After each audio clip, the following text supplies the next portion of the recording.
sweet little red lion yard. You can rest, but you won't get peace.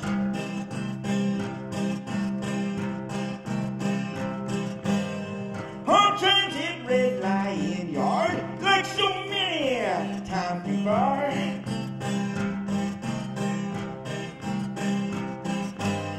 Hard times in red lion yard, yet another killing flower.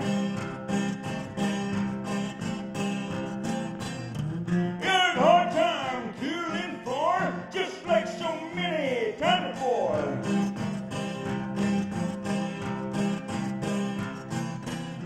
Hard times in red lion yard, rock you down to your core.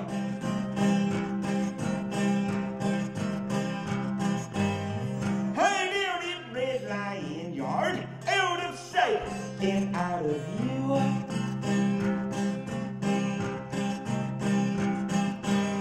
Hide out in red lion yard, like pear blow in 92.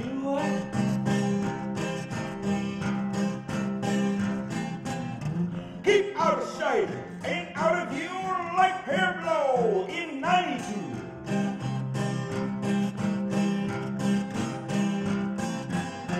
When you hide in a red lion yard, you've got no home to lose.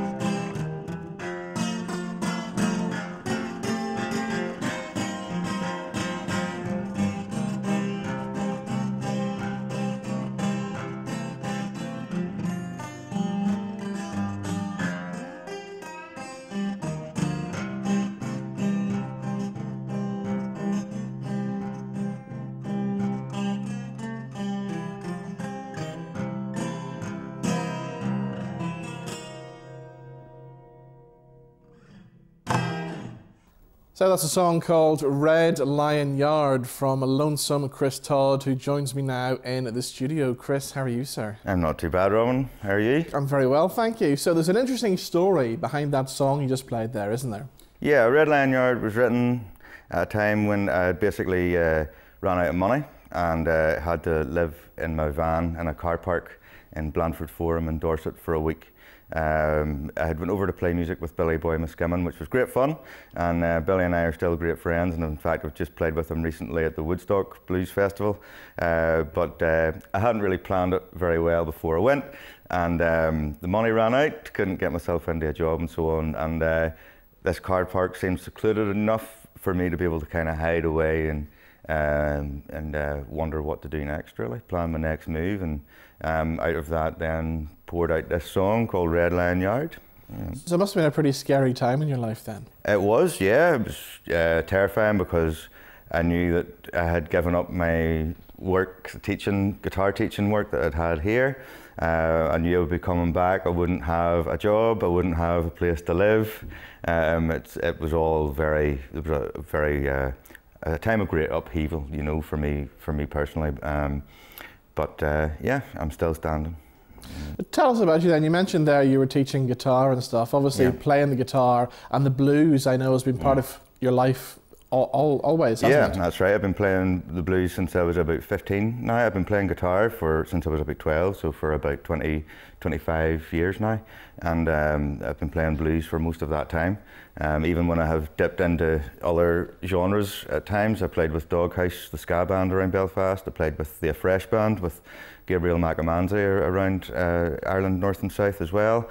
And I've served my time in a couple of covers type bands and so on. But yeah, it's always been to me about the blues and the storytelling aspect of the blues has been a very important thing. You know. I suppose you're probably influenced by a lot of the blues artists who came out of Belfast, and probably Rory Gallagher as well, weren't you? Yeah, Rory Gallagher would be an influence, although it's probably the influences on him are probably as important to me as Rory Gallagher himself is, you know. you know, there was a lot of great blues musicians before and since as well, you know. But it would be hard to grow up here as any type of blues musician and ignore Rory Gallagher. I mean, it would be very hard to do. But yeah, a very important artist for, you know, for Ireland, you know, as a whole. And of course, you know, as everyone knows, you know, he was one of the only people to still come to Belfast to play in the dark days, you know. Yeah. So a lot of people will know you from the Hard Chargers. Tell us about that band. The Hard Chargers was a band I established in 2009, partly because I thought that there was too many cover bands in the blues scene, that wasn't really a true expression, that, you know, the singing about Chicago and Mississippi seemed pointless to me. I'd never even been there, and it seemed like it seemed more important to me that I had to tell my own story as well, you know, by writing songs and stuff. And I thought that there was also something missing as well. I thought that there was still room for in a band like the Hard Chargers, which was a trio format. And you're playing maybe quite viciously, you know, and with a lot of speed and energy, and sort of avoiding a lot of the cliches. Yeah. It felt to me that there were too many bands that had almost or very similar set lists, and to me that wasn't really the blues. You know, that was just the same as any cabaret act, really. You know? And you're being really well received across the water in England, I know, since the tour recently, aren't you? Yeah, it went really well over there, and we had a great time. It was very hard work, you know, it was 1,900 miles in 10 days. So driving a van for that length of time was exhausting, you know. I mean, there were times we were maybe driving for 5 hours. Like I remember the gig in Shrewsbury we had driven for about 5 hours to get there. We had half an hour to basically check into the B&B, get changed, and head straight back down to find the venue, to load in and sound check. But yeah, we had an absolute blast over there. We were well received over there on the originality of the sound. And yes, my voice is what some people might say is a Marmite voice, but again, it was well received over there because it doesn't sound like anybody else. That was seen as a plus point in England. And where's good to play in England? Where's the best places? The best places? I still haven't played enough places to be able to actually tell you that, you know. But I loved the whole experience, to be honest. And it's the third time now I've ostensibly spent a period of time playing in England. I was in Dorset in the start of 2017, playing with Billy Boy Skimming and Mercy Lounge. And then in 2004 to 2007, I lived in Manchester for 3 years. Of course, Manchester is a vast city with an enormous range of music and musicians, both who live in the city and who pass through. You were always quite welcome, especially in the area I lived in, was very close to Hume and Moss Side, which still had quite a bad reputation at that time through you know, violence and so on, gun violence and whatnot. But you know, I fit it in just all right there because you know, people liked the fact that I was just some sort of country bumpkin from Ireland, you know, that could come over and join in and play reggae with the Jamaicans, and play the sort of funky jazz and stuff, and you know, all the kind of freeform stuff that we would do around at this old Jamaican guy's shed, a guy called Wyatt, you know, and we'd all just basically spend as much time as we could just round at Wyatt's shed, playing music until the sun went down, basically, until it got too cold to stand in the shed, you know. So yeah, it was a great experience. You know, England's been an important place. So you know, of course, I'm from here, and I've, you know, spent more time here. But England has had quite a lot of importance in maybe changing my opinions at times, or providing maybe a slightly larger worldview. You know, and musical view, of course. You know. So yeah, I like playing in England, and I'm making plans to go back over there again next year. Excellent. Okay. What about new material? There's a lot of new material I'm working on. Red Lion Yard, of course, is quite new.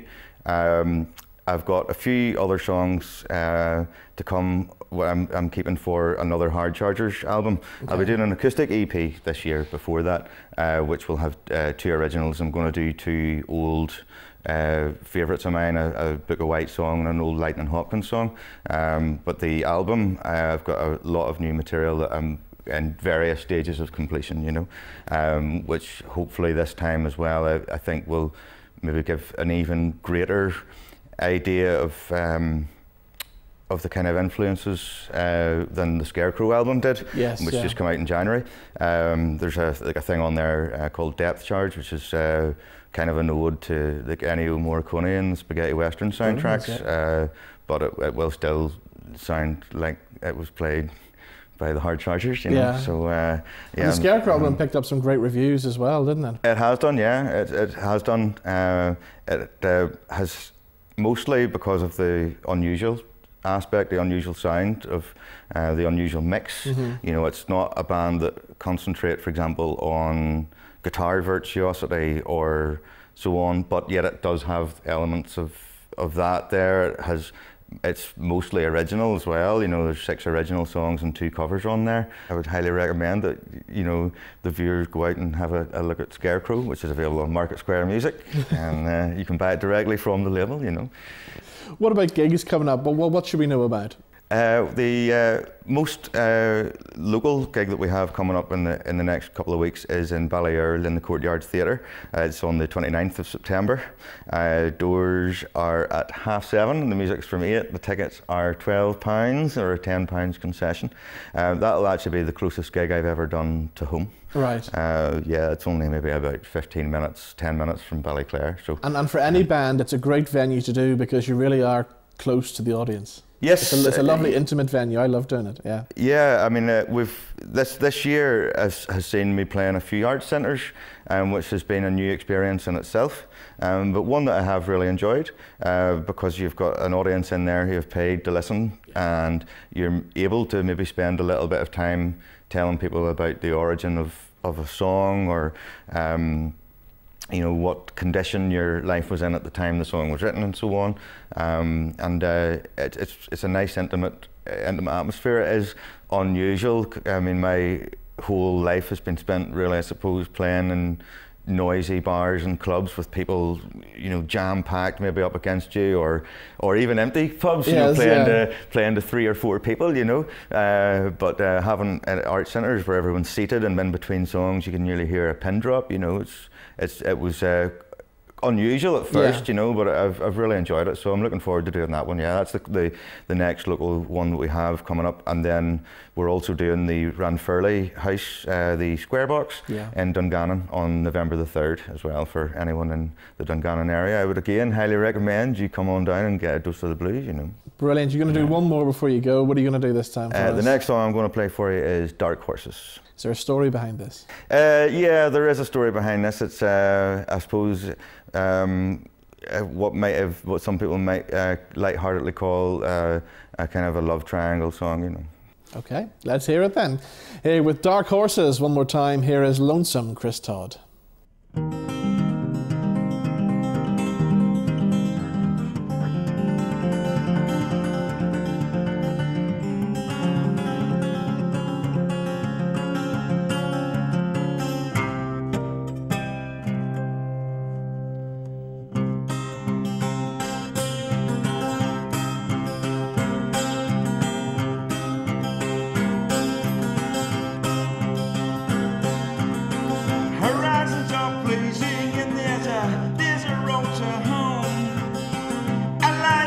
Chasing what it should leave alone. The moon is weeping over what is known. 2 eagles are sleeping with their hearts perched on stone.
hearts are beating and a war is on the way.